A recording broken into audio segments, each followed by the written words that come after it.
ایرانی سرکاری میڈیا نے ایران کے سپریم لیڈر آیت اللہ خامنئی کے شہید ہونے کی تصدیق کر دی۔ آیت اللہ خامنئی ہفتے کو ہونے والی امریکی اسرائیلی حملوں میں شہید ہوئے۔ سپریم لیڈر کی شہادت ان کے دفتر میں ہوئی۔ سپریم لیڈر کی شہادت پر ایران میں 7 روزہ تعطیل اور 40 روزہ سوگ کا اعلان کر دیا گیا۔ آیت اللہ خامنئی 1989 سے ایران کے سپریم لیڈر تھے۔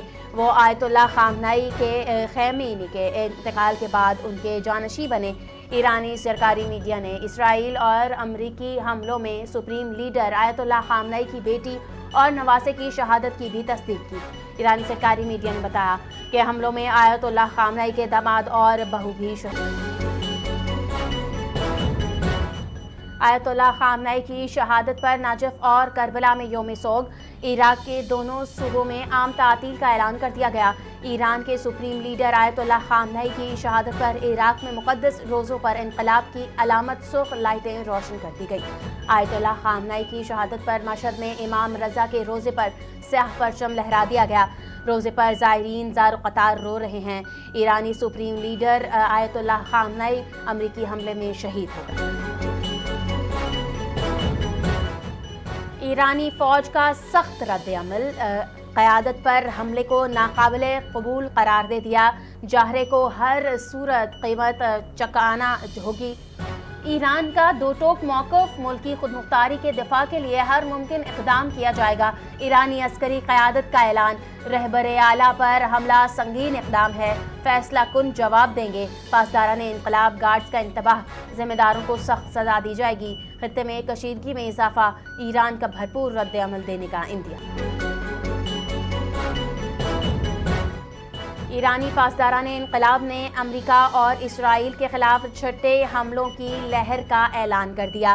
مشرق وسطی میں 27 امریکی تنصیبات اور تل ابیب میں اسرائیلی اہداف پر حملے، تل نوف ایئر بیس اور اسرائیلی فوج کے کمانڈر ہیڈ کوارٹر کو نشانہ بنایا گیا۔ اسرائیلی دارالحکومت میں دفاعی انڈسٹریل کمپلیکس پر بھی حملہ کیا گیا۔ عرب ممالک میں سائرن، دوحہ میں 11 دھماکے، اردن اور کویت میں حفاظتی الرٹ جاری۔ امریکہ اور اسرائیل نے اڈوں پر ایران کے میزائل حملے جاری، کشیدگی میں مزید اضافہ ہو گیا۔ پاکستان کے مستقل مندوب عاصم افتخار نے اقوام متحدہ میں ایران پر حملوں کی مذمت کی۔ مشرق وسطی کی موجودہ صورتحال پر پاکستان کی شدید تشویش، ایران، سعودی عرب، UAE، بحرین اور قطر پر حملوں کی مذمت، عالمی قوانین کی پاسداری کی اپیل۔ پاکستانی شہری کے UAE میں جاں بحق ہونے پر عاصم افتخار کا اظہار افسوس۔ عمان میں امریکہ ایران مذاکرات کی ثالثی کو سراہا، پاکستان کی بھی حمایت۔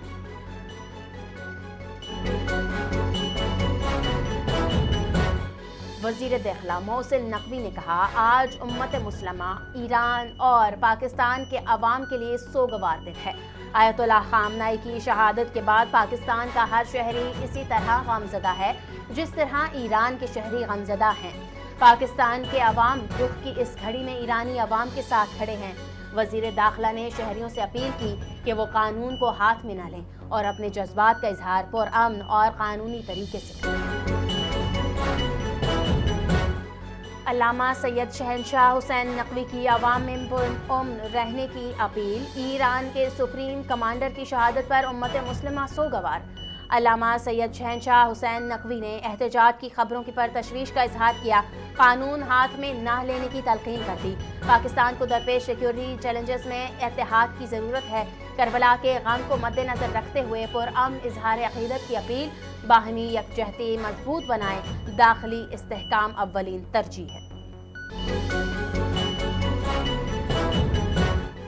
علامہ طاہر اشرفی کی صبر و تحمل کی اپیل، آیت اللہ خامنئی کی شہادت پر عالم اسلام کے لیے افسوسناک قرار۔ کراچی کی صورتحال پر تشویش کا اظہار، علماء اور مشائخ سے اتحاد اور برداشت کا پیغام دینے کی درخواست۔ چیئرمین پاکستان علماء کونسل نے کہا، قومی املاک کو نقصان پہنچانا عقل مندی نہیں، دشمن انتشار چاہتا ہے، داخلی استحکام کو۔ شیخ آغا باقر نے اسکردو بلتستان کے عوام سے جذبات قابو میں رکھنے اور صبر و تحمل کی اپیل کر دی۔ احتجاج اصولی موقف کا اظہار ہے مگر ہر صورت پرامن رہا جائے۔ سرکاری اور عوامی املاک کو نقصان پہنچانا کسی صورت درست نہیں۔ شیخ آغا باقر نے کہا، پاکستان ہمارا مشترکہ گھر ہے، اس کا تحفظ ہم سب پر لازم ہے۔ صہیونی مظالم کے خلاف آواز اپنے وطن اور اداروں کے خلاف نہیں، احتجاج نظم و قانون کے دائرے میں رکھا جائے، امن و استحکام کی دعا بھی کی جائے۔